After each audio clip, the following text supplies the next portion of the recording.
Good morning, guys. Welcome to Nthron at JRF Academy. Today, it is the part 2 of 2024 PYQ. In this video, we are solving the math and reasoning section.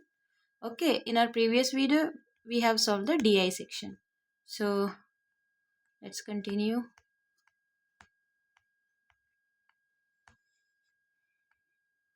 So, yes, here is our first question.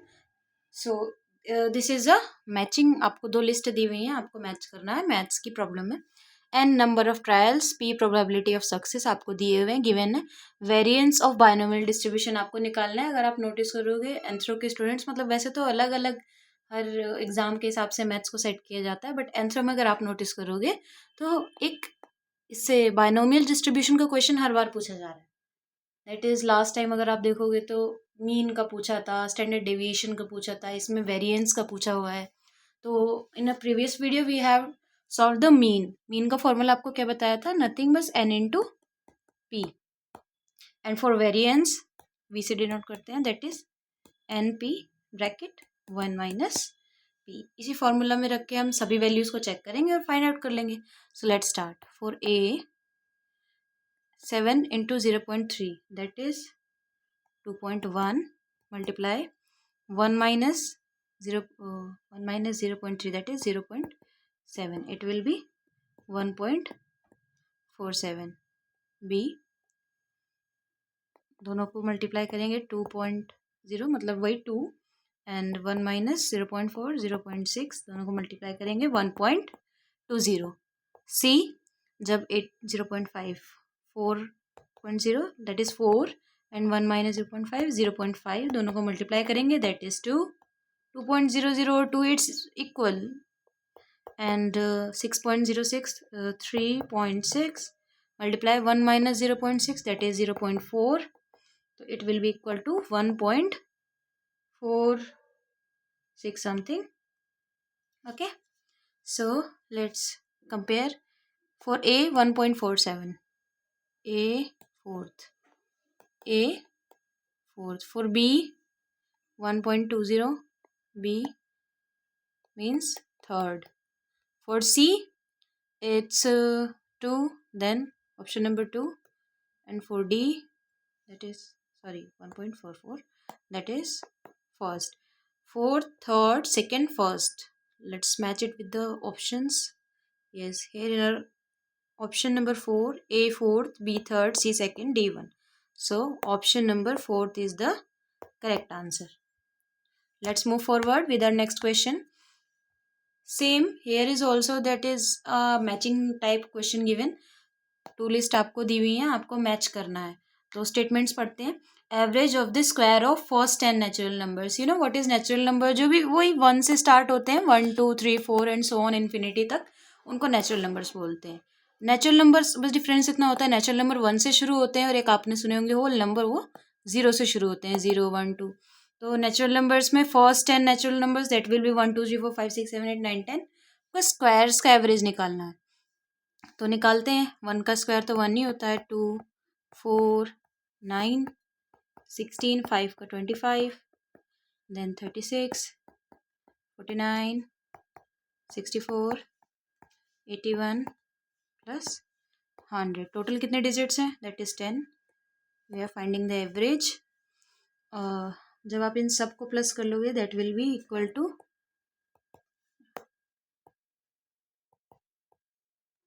385 divided by 10 that is equals to 38.5. यानी option number third, A is equals to third. Second statement is average of first 5 multiples of 5. वो multiples वही जो आप table होता है ना, simple table. First 5 multiplies मतलब कि 5 के टेबल में जो फर्स्ट 5 आते हैं, 5 वन से 5 5 इंटू 2 10. तो फर्स्ट 5 5 10 15 20 एंड 25 और जितनी डिजिट्स होती है उससे डिवाइड कर देते हैं 5 डिजिट से. जब आप इन तीनों को प्लस कर लोगे दैट विल बी 75 बाय 5 हो जाएगा आपका 15. 15 मीन्स ऑप्शन नंबर फोर्थ.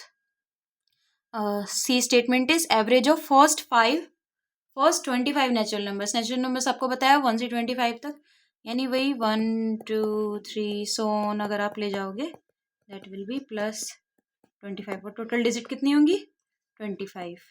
तो जब आप इन सबको ऐड करोगे it will be equal to 325 divided by 25 30 means your option number 1 C equals to 1 and last is average of cubes of first 5 natural numbers।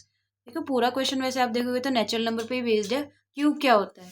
Cube 3 times of a number and square is 2 times of a number. देखो जैसे हमें बता देती हूँ एक बार, 2 का square निकालना है तो 2 इंटू 2, 3 का स्क्वायर निकालना है 3 इंटू 3, ऐसे ही जब क्यूब निकालने हैं तो 3 times of a number, 2 into 2 into 2 that will be 8।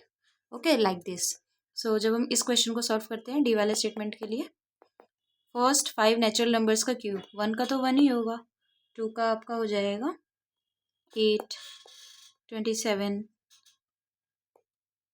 64 plus 125 divided by कितनी 5 नंबर से इक्वल्स टू, सबको ऐड कर लोगे आ जाएगा 225 by 5 equals to 45 means D में second, D equals to second, third fourth first second, third fourth first second, option number 4 is the correct answer।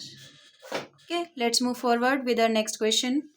Our next question says if a fraction is multiplied by itself and then divided by the reciprocal of the same fraction, the result obtained is, ये आपको एक mixed fraction दी हुई है, find the fraction. कहा है कि अगर कोई फ्रैक्शन, देखो फ्रैक्शन क्या होता है, जो भी पी अपॉन क्यू की फॉर्म में होते हैं, जो भी पी अपॉन क्यू की फॉर्म में होते हैं वो फ्रैक्शन होता है where Q is not equals to 0। ये तो आपको पता ही होगा, अगर नहीं पता है तो that is I am simplifying. और 2 टाइप्स के फ्रैक्शन होते हैं, ये सिंपल फ्रैक्शन होता है, एक मिक्स फ्रैक्शन होता है। मिक्स फ्रैक्शन को आप सिंपल फ्रैक्शन में कन्वर्ट कर सकते हो, सिंपल फ्रैक्शन को मिक्स फ्रैक्शन में भी कन्वर्ट कर सकते हो, ठीक है।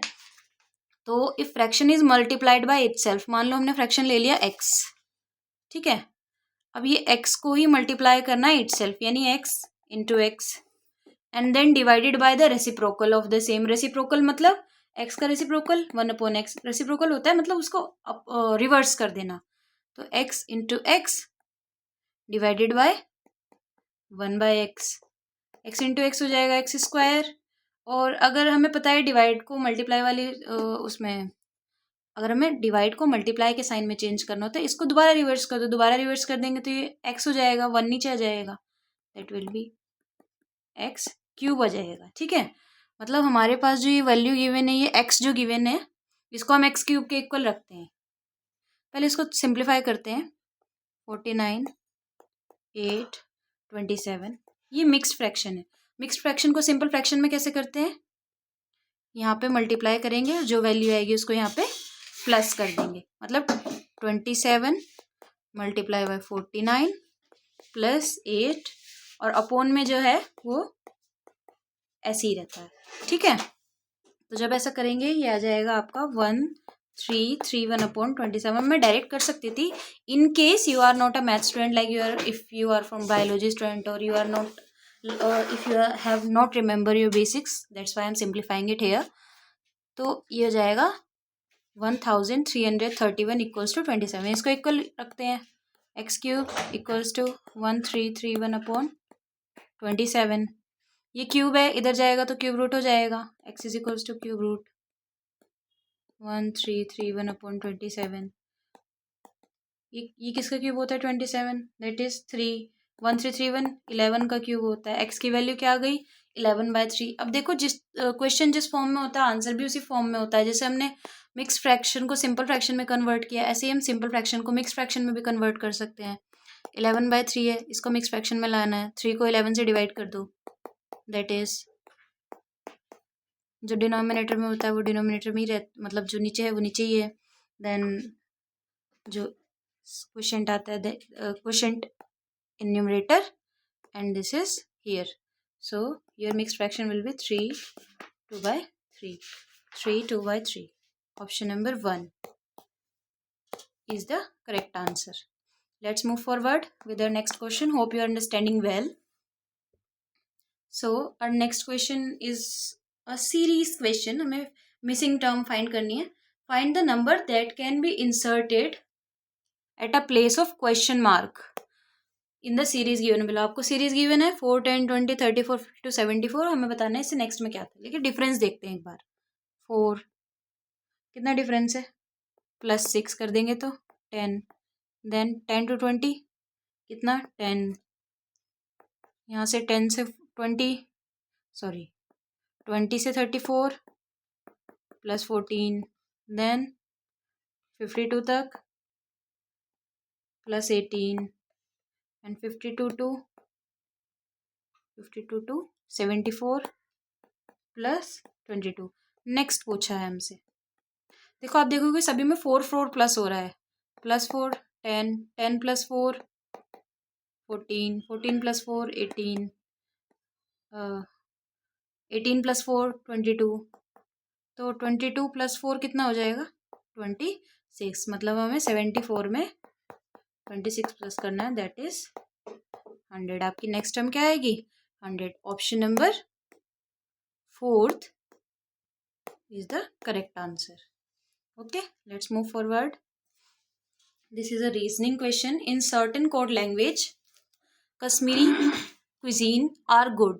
इसको कैसे लिया हुआ है Kashmiri KI cuisine CI RFI good J. हमें नहीं पता ये फिक्स है या नहीं. नेक्स्ट पढ़ते हैं.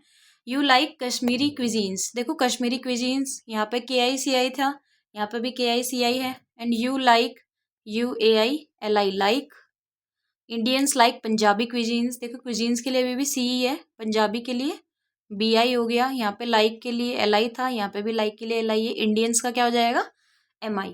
पंजाबी क्विजीन्स हमें पता है ये रहा BI CI. Punjabi cuisines are FI R.